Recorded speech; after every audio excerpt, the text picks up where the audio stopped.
कार्यक्रम के पुण्यार्चक है श्री कंवरलाल जी, महावीर प्रसाद जी पाटनी, आरके ग्रुप, मदनगंज, किशनगढ़, राजस्थान। जय श्री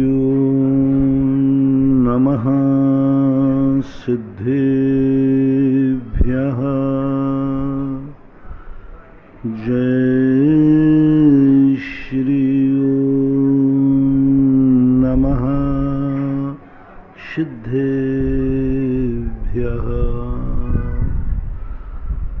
सर्वमंगल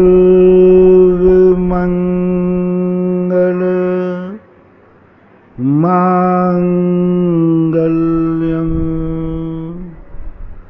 सर्वकल्याणकारकं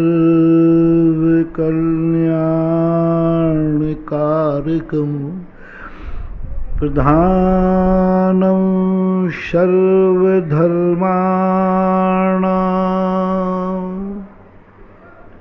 जैनं जयतु शासनं।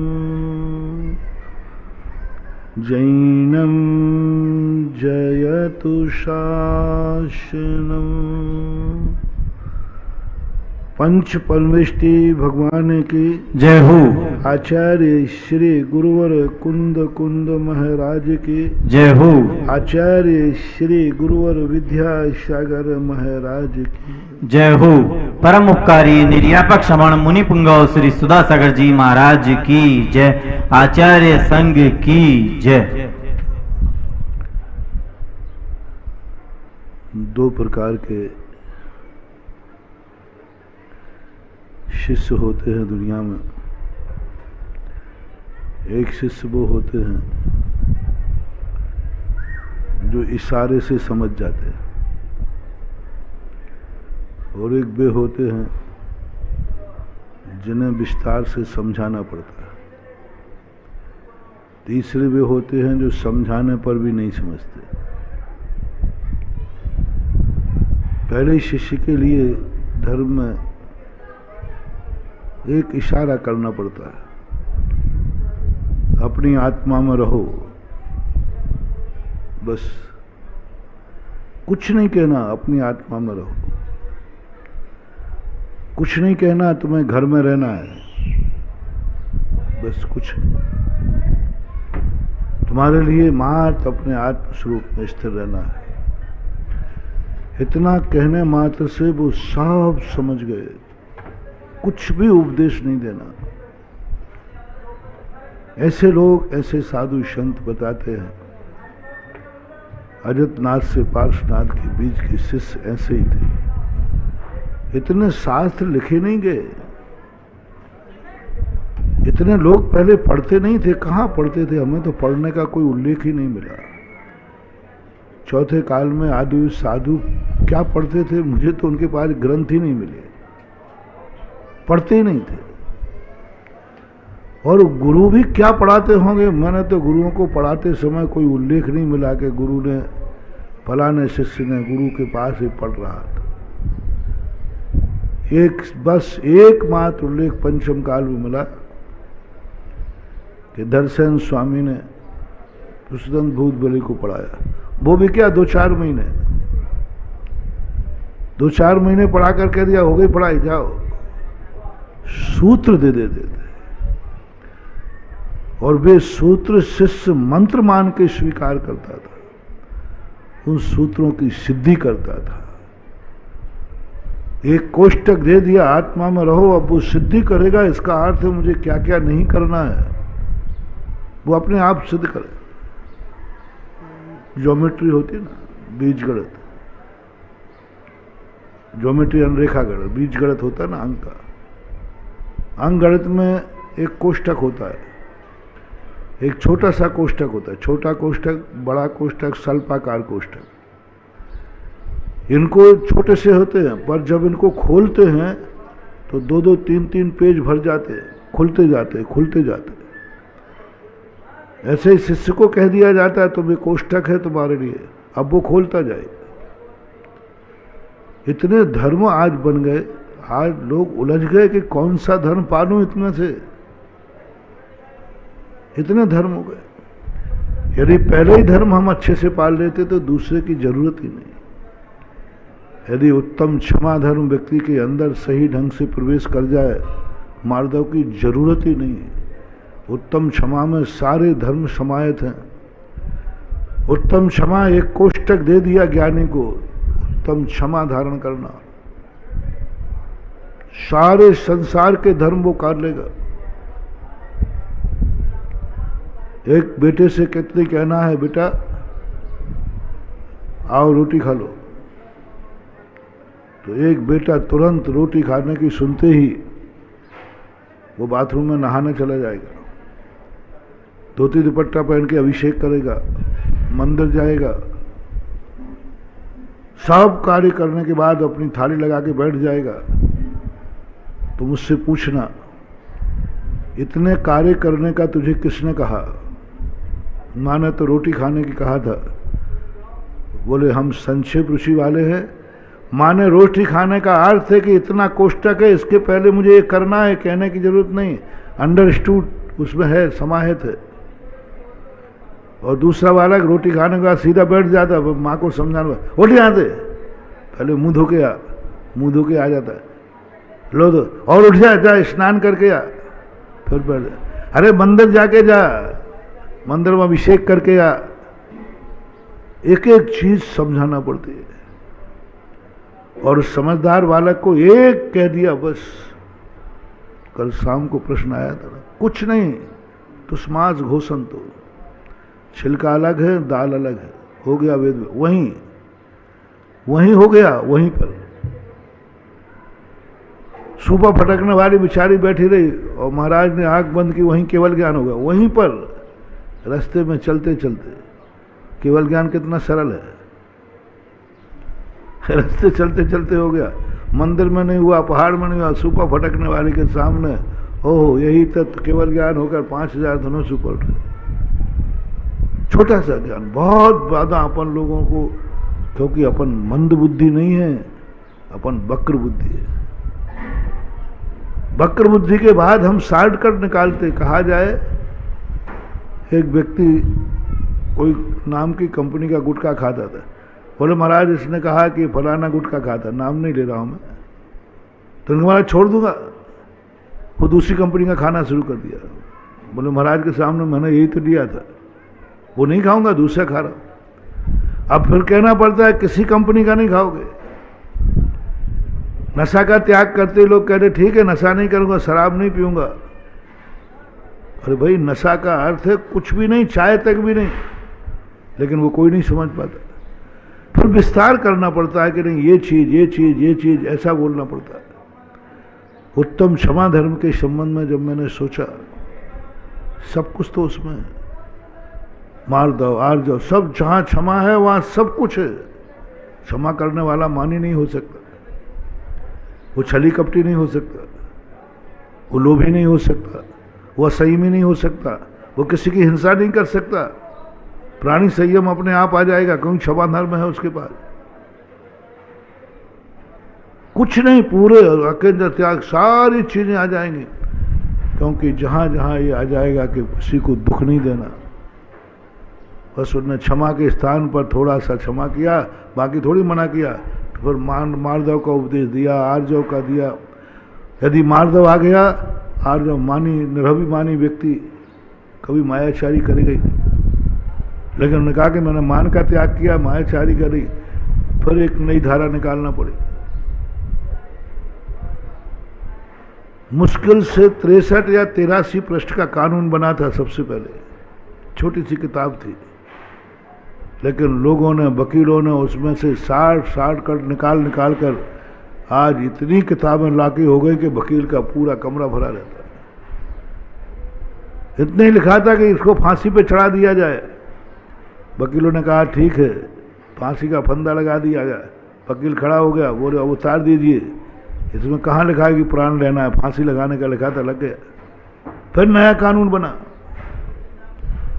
बुद्धि की वक्रता बढ़ती जाती है। अब वहां ये नहीं सोच पाया कि अपराधी को फांसी दी जा रही तो माथ गले में फंदा लगाकर कौन सी सजा है, लेकिन वकील ने निकाल दिया। फिर कानून को बदलना पड़ा। धर्म में भी ऐसे ही हो रहा मान। जैसे जैसे वक्र बुद्धि वाले शिष्य बढ़ते गए, उनको विस्तार करना पड़ा। उन्होंने कहा मैंने मायाचारी का त्याग किया है, लोभ का थोड़ी किया। अरे भाई मायाचारी में लोभ है, मान में लोभ है, सब में। लो साहब नया धर्म बनाया, लोभ। उत्तम उत्तम शौच धर्म आ गया था। अब तब सत्य की क्या जरूरत पड़ी थी? शौच ही तो सत्य है, पवित्रता, निर्मलता। शौच ही तो संयम है। लेकिन नहीं, हमने धीरे धीरे वक्र होकर के चलते गए। यदि हम एक शब्द में मान लें जिसका प्रवचन अपना कल चला था, इच्छाओं को निरोध कर दो, ऐसा कुछ करो इच्छा उत्पन्न ना हो। सबसे पहले त्याग की जरूरत ही नहीं है, त्याग करना ही नहीं पड़ेगा, क्योंकि ग्रहण ही नहीं होगा तो त्याग क्या होगा? इच्छा निरोधो तपा। सबसे ज्यादा हम परेशान हो, थोड़ी सी छूट लेते हम। मैं कुछ भी ग्रहण नहीं करूंगा महाराज, थोड़ा आंख खोल के देख लूं, महाराज कुछ नहीं करूंगा। मैं नियम लेता हूं आपसे, कुछ नहीं करूंगा, मां थोड़ा देख लेने दो, दूर से ही देख लेने दो। जैनाचार्य कहते हैं कठिन हो जाएगा रे, देखने की इच्छा को रोकना सरल है और देखने के बाद रुकना कठिन है। देखने के पहले सबसे सरल मार्ग जैनाचार्यों ने दिखा कि तुम पहले सबसे पहले शुपर को समझो, और पर के संबंध में नहीं, स्वयं के संबंध में सोचो, देखो। लेकिन हमने सोचा कि नहीं, थोड़ा मनोरंजन के लिए हम कुछ थोड़ा बाहर की बातें सोच लें। इच्छा होगी, हम घुट रहे हैं यहां पर, थोड़ा बाहर घूम के आ जाएं। कुछ करूंगा नहीं, भगवान करूंगा, मां का नहीं करूंगा, घूमने जा रहा हूं। जैन दर्शन जानता था कि ये इच्छाएं जो नहीं रोक पाया उसको बचाना बहुत कठिन है, बहुत कठिन। आंख खोलने की इच्छा ही अपराध है, आंख खोलने का भाव आना ही अपराध है। भाव आना, अभी खुली नहीं आंख।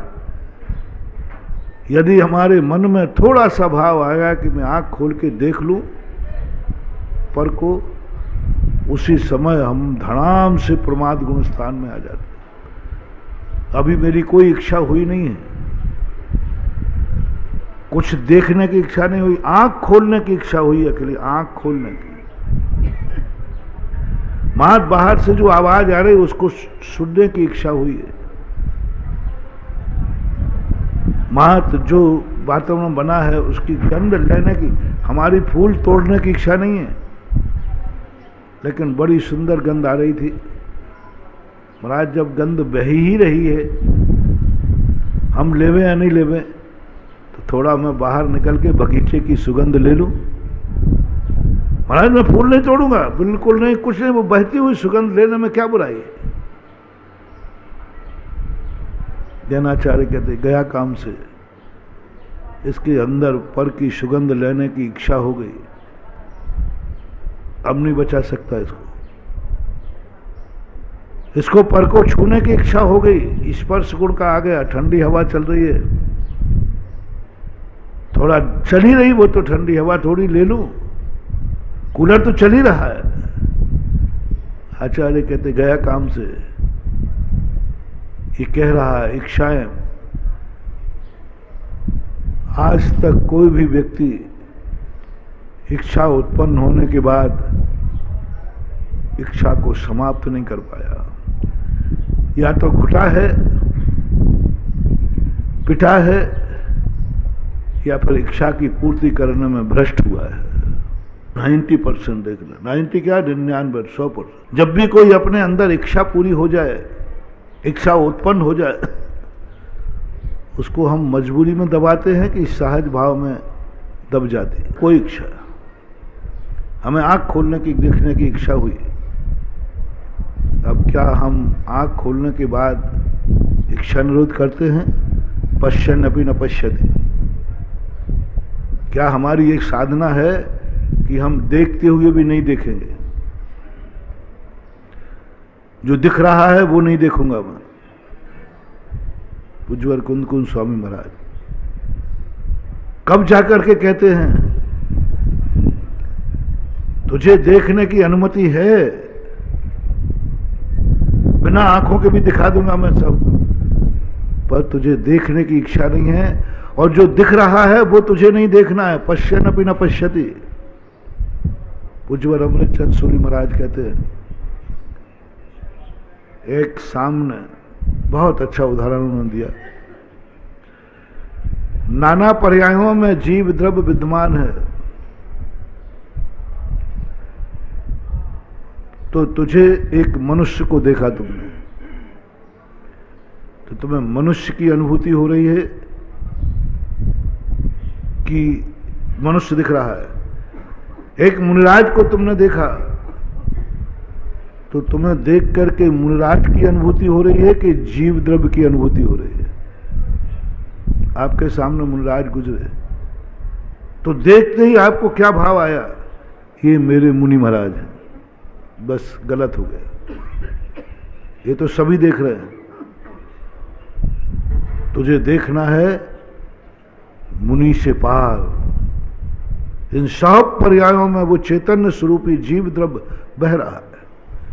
मुनि को देखकर मुनि का वो चैतन्य स्वरूप तुझे दिख जाए, ज्ञान घन स्वरूप दिख जाए, वो स्वयं चतुष्टय दिख जाए, वो अनंत गुण संबंधी अनंत धर्म नहीं धर्मी दिख जाए। हमें धर्म दिखता है। जब तक धर्म दिखेगा हम इच्छाओं को नहीं रोक पाएंगे, और जिस दिन धर्मी दिख जाएगा, कल मैंने कहा था, शमंतभद्र महाराज ने भी यही बात कही कि तुम धर्म को नहीं धर्मी को खोजो, धर्म को पा जाओगे, धर्म को पा जाओगे। हम धर्म को खोज रहे हैं। कल कहा था ना, हम दूध चाहते हैं, दूध वाले को खोज लो। अनंत धर्म चाहते हैं, अनंत धर्मों का मालिक धर्मी एक होगा। वो एक कौन है? मुनि महाराज को कितने रूपों में देखोगे, क्या क्या पसंद करोगे, क्या क्या पसंद करोगे? तुम ऐसी चीज देखो जिसे देखने से मुनिराज भी ना बैठ सके। वो सब में बह रहा है, नाना पर्यायों में। भूदत्तेना विगदा जीवा जीवाय पुण्य पावम छ आसव संबर निर्जर मोक्षो या शुद्ध नयो। 7 तत्वों को निश्चय नैसे में क्या जानूं? 7 तत्वों को, 9 पदार्थों को निश्चय नैसे में क्या जानूं? मुझे तो कुछ समझ में नहीं आता, क्योंकि ये तो सब व्यवहार रूप है। समझ में आ गए थे निश्चय, सारे आचार्यों ने समझाया, 6 द्रव्य 9 सत्य 8 तत्व सब समझ में आ गए। आपको भी, सबको भी 6 द्रव्य होते हैं, 7 तत्व होते हैं, 9 पदार्थ होते आश्रव ये है, जीव अजीव ये सब कह दिया। अब उन्होंने कहा कि इन 9 को एक रूप में देखो, निश्चय नय से। निश्चय नय से ऐसी चीज खोज के लाओ जो इस सब 9 में व्याप्त हो। एक नाम से कहो 9 को, एक ऐसा नाम बताओ जिस नाम से हमें 9 पदार्थों का ज्ञान हो जाए और 9 पदार्थ उसमें आ जाए। बहुत अच्छी व्याख्या पूज्यवर ने की।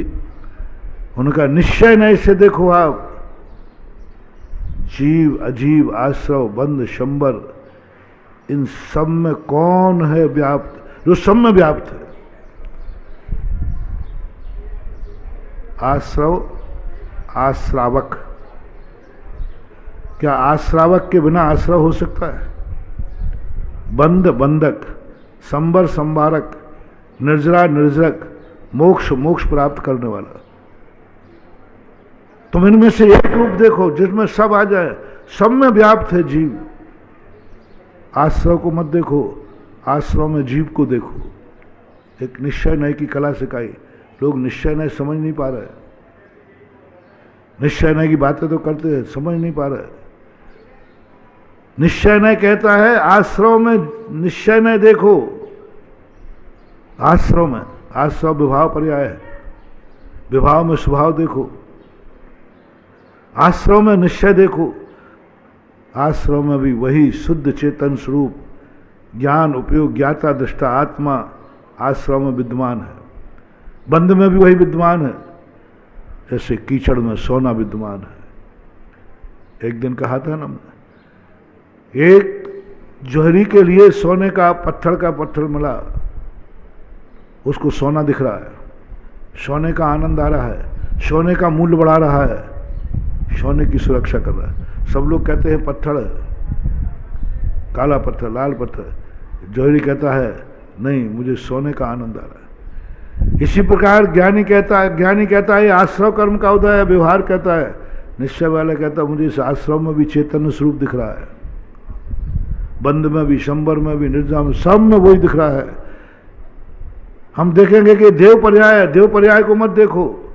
देव में वह देखो जो चैतन्य स्वरूप है, मनुष्य में वह देखो जो चैतन्य स्वरूप है, मुनि में वह देखो जो चैतन्य स्वरूप है, चींटी में वह देखो जो चैतन्य स्वरूप है। आप पर्याय को छोड़ करके उस चैतन्य स्वरूप को सब में बराबर रूप से विद्यमान है, वो देखने की ताकत तुम्हें आ जाए तो सब कुछ दिखाने को कहा जा सकता है। लेकिन हमारी इच्छाएं तो उसी को देखने की हैं जो दुनिया देखना चाहती है। जिसे दुनिया देखता है, जिसे पापी भी देखता है, हम वही देखते हैं। इसलिए बंद करने को कहा। पापी भी उसी को वह रूप देखता है, तुम्हें भी वही दिखता है, तुम्हें भी वही दिखता है। तुम्हें क्या दिख रहा है?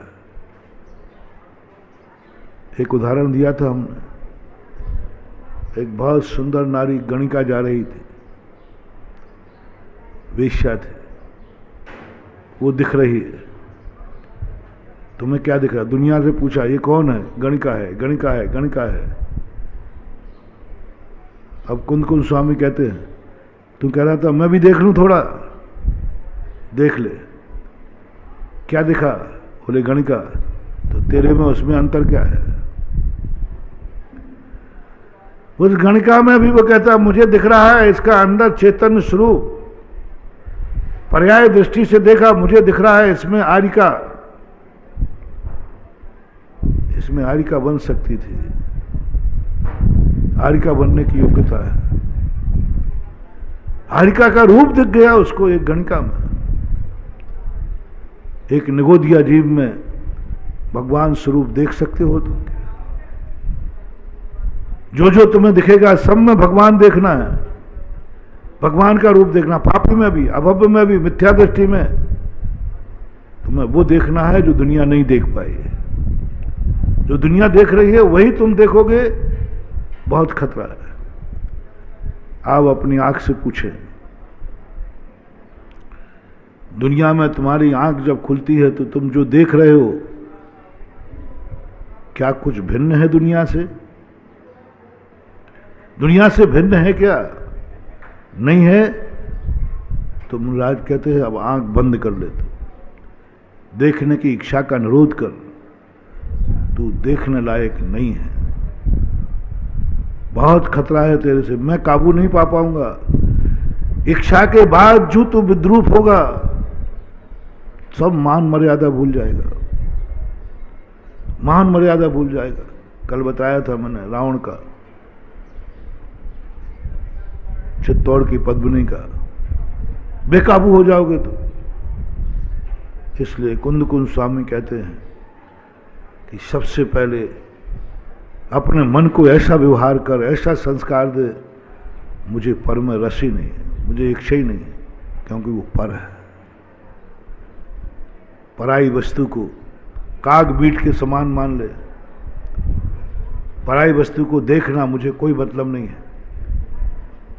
जो जो पर वस्तुएं हैं उनसे हमारा कोई मतलब नहीं है।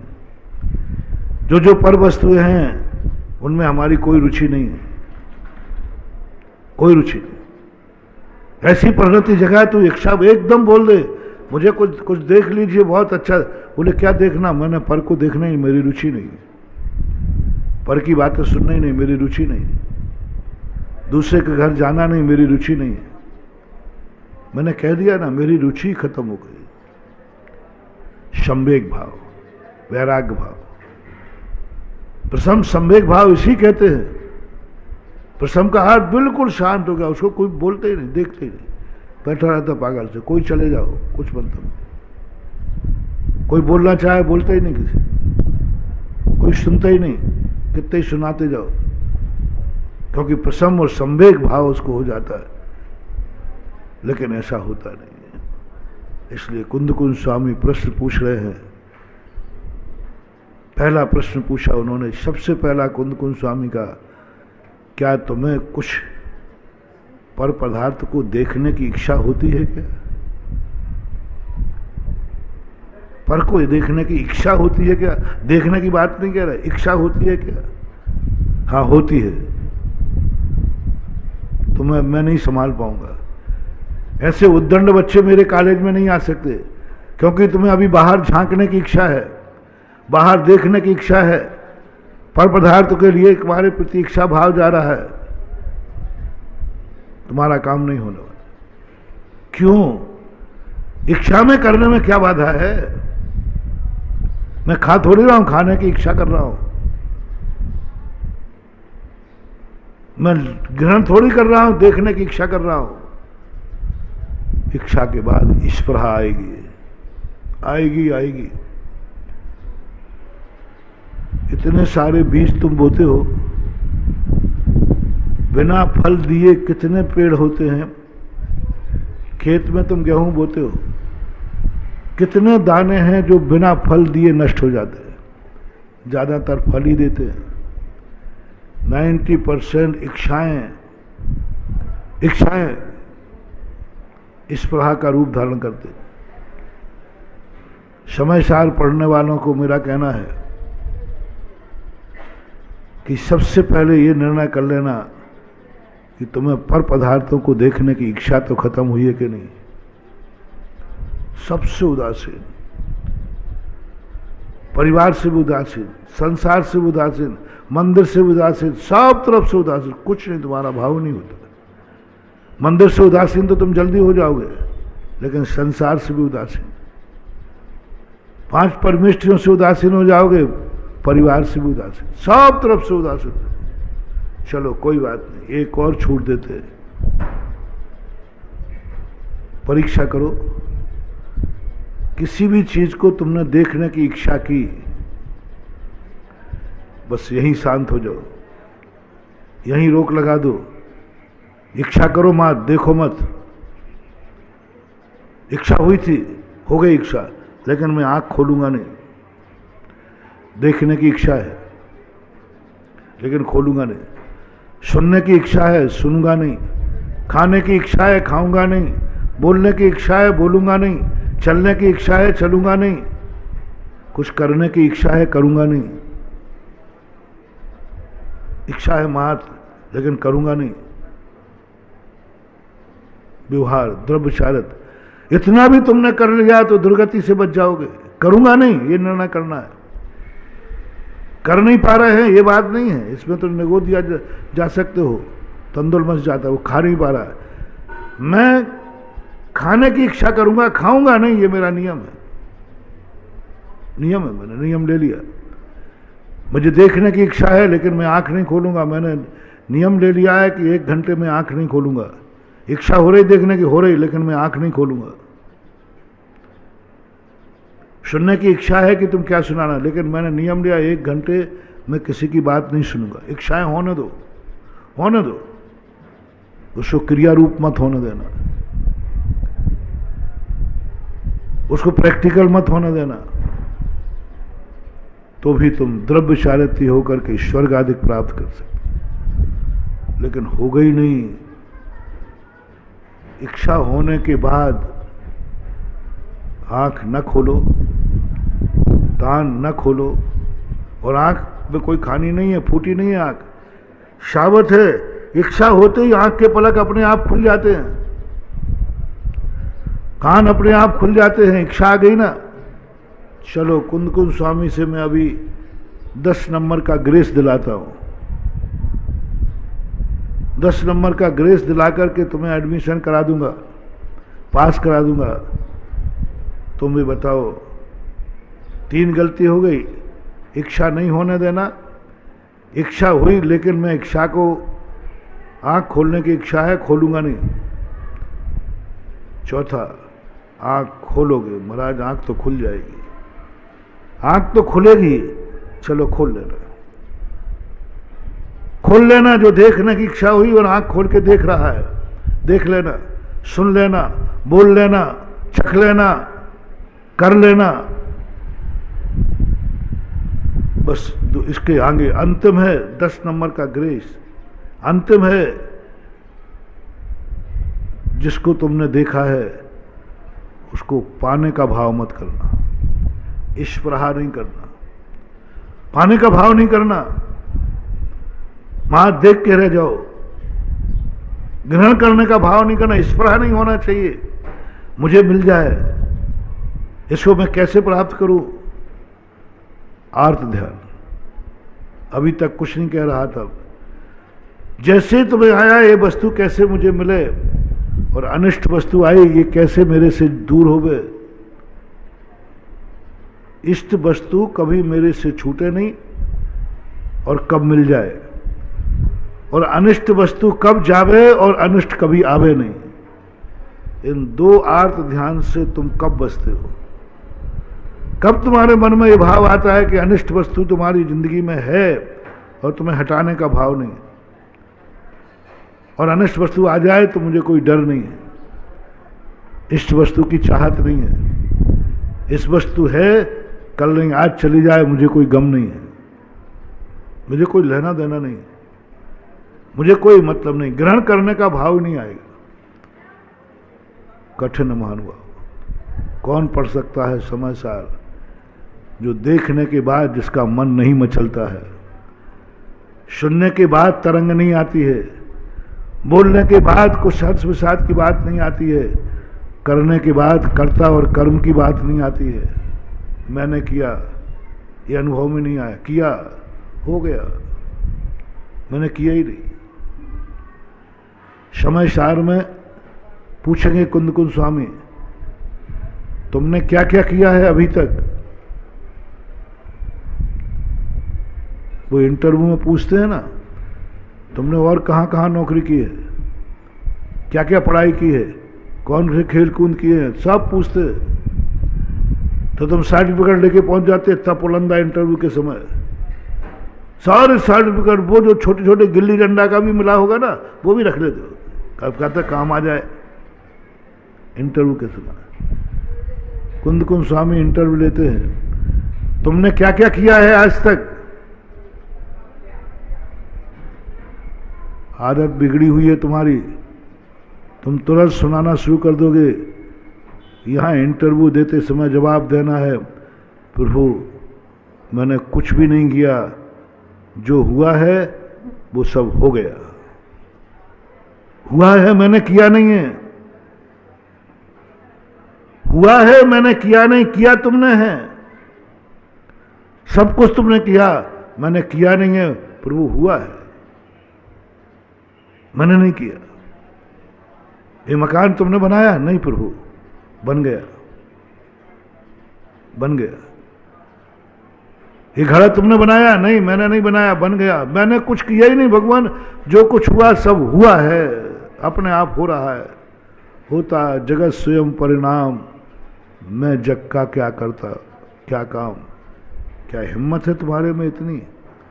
सब कुछ तुमने अपने करने के बाद अपना नाम हटा लिया। हमारी आदत तो है कि दूसरे किए पे भी अपना नाम ठोक देवे,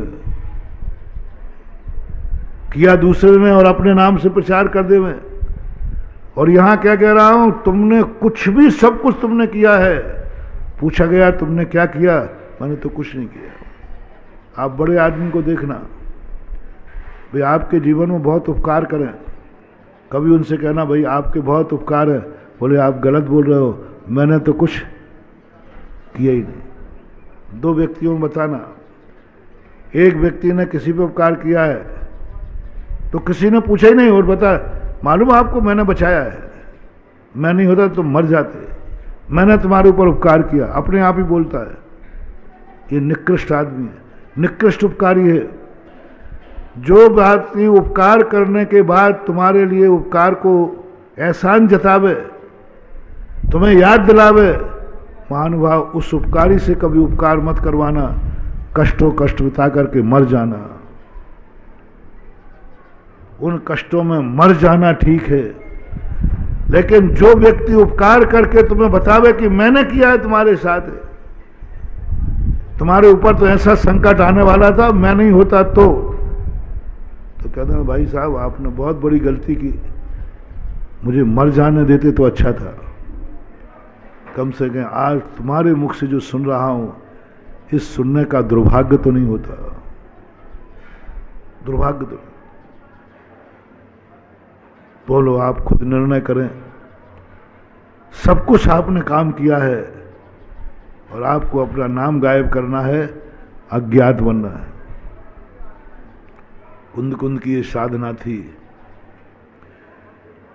84 पहाड़ लिखे, अंत में नाम लिखने की बात आई, उनने अपना नाम हटा दिया, दिखा ही नहीं। और अपन लोग दूसरी की किताब पे भी नाम डालने का मौका मिले तो चूकेंगे नहीं। इधर की नकल इधर की करके वो फिर अपना नाम डाल देते राइटर। ये है कुंद कुंद स्वामी की कला। देखो कुंद कुंद स्वामी ऐसे ही नहीं बन गए, इतने बड़े समय सार, इतना प्रवचन सार पंचायत निकाय में अपना नाम नहीं लिया। लिखा उन्होंने, सब कुछ कार्य उन्होंने किया, लेकिन किसी ने पूछा मैंने किया नहीं है, ये तो हुआ है, मैंने किया ही नहीं, हुआ है, मैंने किया ही नहीं है, हुआ है। लोग जो काल लब्धि कहते हैं, क्रमबद्ध पर्याय कहते हैं, होता जुगत स्वयं परिणाम, मैं जग का क्या करता काम, ये ऐसे ही भजन नहीं है। इसको अनुभूति में उतारो। जब तुम्हारे नाम की बात आए, नहीं मैंने नहीं किया, मैंने तो अपना कर्तव्य किया था, काम तो हो गया। मैंने तो तुम्हें बचाया था, तुम बच गए अपने पुण्य से, मैंने कुछ नहीं किया। अच्छा आदमी की तो पहले तो उससे कभी सहयोग मत कराना जो तुम्हारे उपकार करने के बाद तुम्हें स्मृति दिलाए, बार बार स्मृति दिलाए। उसको थोड़ा करके देख लेना, तुम्हारे उपकारी को करके देख लेना, उसके प्रतिकूल चल के देख लेना, उसके प्रतिकूल चल के देख लेना, जो वो कहे उससे उल्टा करके देख लेना, और उसके प्रति बुरा करके देख लेना थोड़ा। यदि वो कहे कि तुम मेरे प्रति ऐसा कर रहे हो, मानो मैंने तुम्हारे साथ क्या क्या किया, तुम्हारे बाप के साथ क्या क्या किया, और तुम मेरे साथ ऐसा कर रहे हो, मैं नहीं होता तो तुम्हारे लिए कोई पूछने वाला नहीं था, मैंने तुम्हारे लिए क्या क्या उपकार नहीं किए। महानुभाव समझ लेना, तुमसे बहुत बड़ी भूल हो गई है। उससे कहता भैया आइंदा कभी मैं मर जाऊं तो आप बचाने का प्रयास मत करना, मैं संकट में आ जाऊं तो मेरा संकट दूर नहीं करना, क्योंकि संकट में मर जाना सरल है, लेकिन उपकार करने वाला बार बार एहसान जतावे, बार बार याद दिलावे मैंने तुम्हारे साथ ये किया है, ऐसे व्यक्ति का उपकार भी स्वीकार मत करना, ये तकाजा कहलाता है। वो व्यक्ति चाहिए हमें जिसने सब कुछ किया है, भूल गया मैंने कुछ नहीं किया, वो तो हुआ है, वो तो हुआ है, इसकी अनुभूति करो। महिला रोटी बनाई नहीं है, बन गई है, मैंने व्यापार किया नहीं, हो गया है, सब तरफ ये देखो हो गया है, मैंने किया नहीं। फिर सोच ले तेरे नाम की बहुत अफवाह है, तूने ये किया, तूने ये किया। प्रभु मैं कह रहा हूं मैंने कुछ किया नहीं, हुआ जरूर है। आप ऐसा कर्ता बनने के बाद क्या आप कर्तापने से दूर हो सकते हैं? नहीं हो सकते। तुरंत पाने का भाव आएगा। जब जब अच्छी वस्तु हमें दिखी, मेरे मुंह में पानी आ गया, मेरी आत्मा विचलित हो गई, दुख में चले गए। कल मैंने विस्तार से शास्त्रों में ऐसे कितने लोग कि जिन पर जिसकी दृष्टि पड़ गई, फिर जब खाना पीना छोड़ देते, देखने मात्र से तो स्पृहा जागेगी। यदि तुम प्राप्त नहीं कर पाए तो स्पृहा में तुम प्राप्त करने का भाव करोगे, लेकिन तुम्हारी कुवत नहीं है, तुम प्राप्त कर लो। तुम उतने बड़े आदमी बन जाओ, तुम्हारी इतनी ताकत नहीं है। कलेक्टर को देख के कलेक्ट करने का भाव आएगा जब उसकी सुख सुविधाएं देखोगे, लेकिन तुम कलेक्टर कोई तुम्हें कुर्सी पर नहीं बैठाल देगा। तुम्हें तीसरी जागती है स्पर्धा। स्पर्धा जागती है, ये भले मेरा हो पाए या नहीं हो पाए, लेकिन मैं इससे आगे निकलूंगा, इसके बराबर आएंगे। स्पर्धा जागती है। अब देखना, हमारे अंदर कोई भाव नहीं था, दूसरे की ऊंचाइयां देखकर हमें स्पर्धा जागी, मैं भी जाऊंगा और इससे आगे जाऊंगा। और स्पर्धा में यदि तुम फेल हो गए तो स्पर्धा में फेल हो गए। तुमने भी चाहा अमीर बनना, तुमने भी चाहा सुखी बनना, तुमने भी चाहा ऊंचाइयों पर पहुंचना, लेकिन तुम नहीं कर पाए, स्पर्धा में फेल हो गए। तीसरा चौथा क्या जागेगा? इच्छाएं हुई, स्पर्धा होगी। स्पर्धा में सफल नहीं हुए तो स्पर्धा में जाओगे। अब स्पर्धा में तुम फेल हो गए, तुम फेल हुए हो, ताकत लगाई थी तुमने पहले की, स्पर्धा में फेल होने पर ईर्ष्या जागेगी, जलन जागेगी, आग जलेगी। मैंने भी दुकान खोली, इसने खोली, इसकी चल रही, मेरी नहीं चल रही। मैंने भी पढ़ाई की, ये पास हो गया, मैं फेल हो गया। मैंने भी ये किया, सब इस पर अब ईर्ष्या चल गई। अब ईर्ष्या आग है, अभी तक आग नहीं थी, ईर्ष्या। जितने जितने व्यक्ति जो कार्य स्वयं करना चाहते हैं लेकिन नहीं कर पाते, तो करने वालों से ईर्ष्या होती है, बहुत बुरी ईर्ष्या होती है। इतनी ईर्ष्या हो जाती है, जयपुर में एक घटना घटी थी। एक भाई की दुकान, दो भाई थे, एक की दुकान की कम चलती थी, एक की ज़्यादा डालती थी। दूसरा भाई इतने ईर्ष्या में चला गया कि उसने मर्डर कर दिया, भाई का करवा दिया। आप देखना, अपने मन को पकड़ना। कुंद कुंद पूछेंगे, प्रश्न पूछेंगे, सब प्रश्न हैं। क्या आपको कभी किसी वस्तु को देखने की इच्छा हुई? ये देखने के बाद स्पृहा जागी, पाने का भाव हुआ? स्पृहा के बाद जब तुम्हें नहीं पा पाए तो क्या स्पर्धा का भाव हुआ? कौन व्यक्ति है जो ये कह दे मुझे जिंदगी में कभी स्पर्धा नहीं हुई? स्पर्धा होती।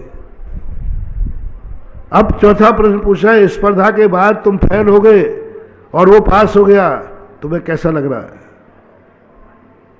कैसा लग रहा है? तुम्हारे साथ दोनों ने धंधा किया था, वो अमीर बन गया, तुम उसकी दिवाली बन रही, तुम दिवालिया हो रहे, कैसा लग रहा है? पर प्रत्यय के साथ संबंध बनाने की बात कह रहा हूं। समय सार भी पर का संबंध बनाने की छूट दे देगा छूट, लेकिन कुछ शर्तें हैं उसकी, कुछ शर्तें हैं उसकी। यही शर्त है कि जो वस्तु तुम पाना चाहते थे नहीं पा पाए और दूसरे ने पा लिया, कैसा लग रहा है? कैसा लग रहा है? तुम्हारा सिर दर्द कर रहा है, मैंने कई बार उदाहरण दिया, नींद ही नहीं आ रही है और पड़ोसी घर्राटे लेके सो रहा है, कैसा लग रहा है? तुम्हें बहुत तकलीफ है, बहुत बेदना, सिर फटा जा रहा है, नींद नहीं आ रही है और तुम्हारे पड़ोसी में घर्राटे ले रहा है। पूछ रहा हूं कैसा लग रहा है? उसके सोने पर कैसा लग रहा है? ईर्ष्या, क्रोध, कैसा है? इसको मारूं जम के, मैं मर रहा हूं, ये घर्राटे ले रहा है। बस कुंद कुंद स्वामी कहते बाहर हो जा।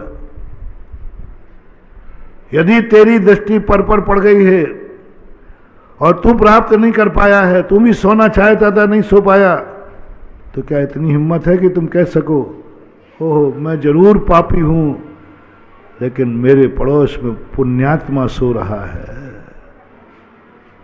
इसकी एक बार वंदना कर लो। पुण्यात्मा सो रहा है। एक व्यक्ति को नींद नहीं आ रही है, एक को आ रही है, दोनों सोना चाहते हैं, तो पुण्य का उदय किसका है? जिसको नींद आ गई, वो तुमसे बड़ा पुण्यात्मा है।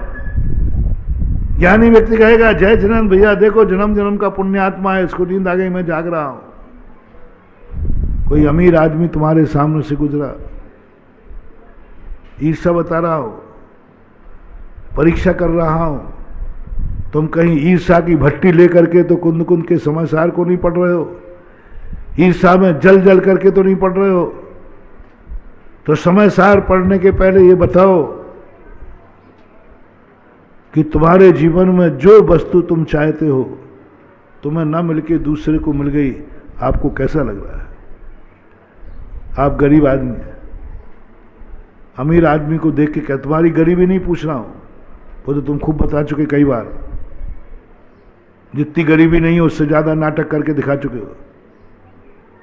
बहुत बदमाश हैं आप लोग।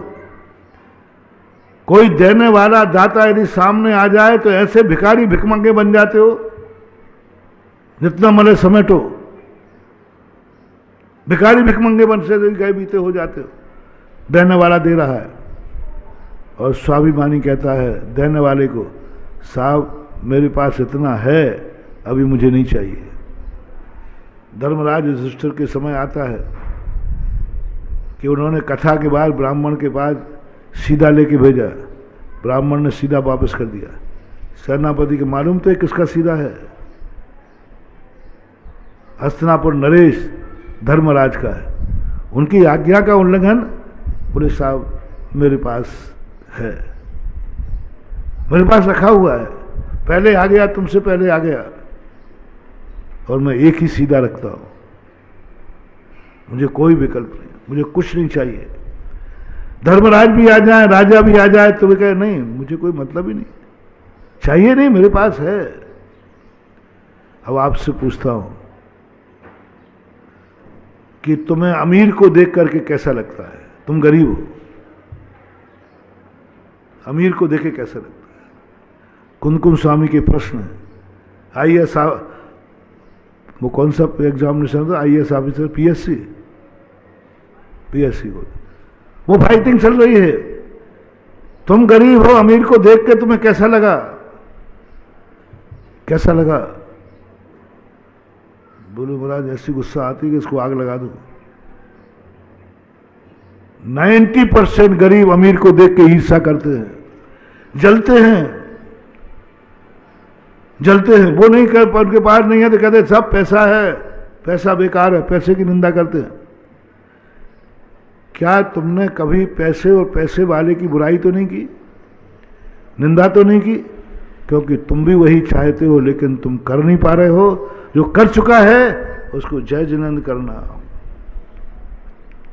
ये पूर्व जन्म का दानी है। कुंद पूछते हैं तुझ गरीब है तू, कोई बात नहीं, गरीब चल जाएगा, लेकिन अमीर को देख के कैसा लगता है? ईर्षा भाव आती है, समय सार मत पड़ना, ईर्षा भाव आता है, ईर्षा परिणाम जाग रहा है तुम्हें, क्योंकि तुम्हें बहुत बुरा लगता है। तुम्हारे आंख में आंसू हैं, कोई हंस रहा है, तुम्हें कैसा लग रहा है? तुम्हारे आंख में आंसू है, घर में अर्थी लगी है, आंसू नहीं रुक रहा है, पड़ोसी हंस रहा है, गुलछर्रे उड़ा रहा है, पार्टी कर रहा है, बाजे बजा रहा है, नाच गा रहा है, और तुम्हारे घर में अर्थी है उसी दिन, और पड़ोसी की आवाज आ रही, आंखों से देखने में आ रहा है, सब आ रहा है, सब राग रंग में डूबा है, आनंद ही आनंद मना रहा है, और तुम्हारे घर में अर्थी लगी है, इतना पहाड़ टूटा है। पड़ोसी का नाच गान आनंद देख करके तुम्हें कैसा लग रहा है? तुम्हें क्रोध आ रहा है, मैं मर रहा हूं, ये आनंद मना रहा है। तुम समय सार के काफिर लायक नहीं हो। समय सार कौन पढ़ सकता है?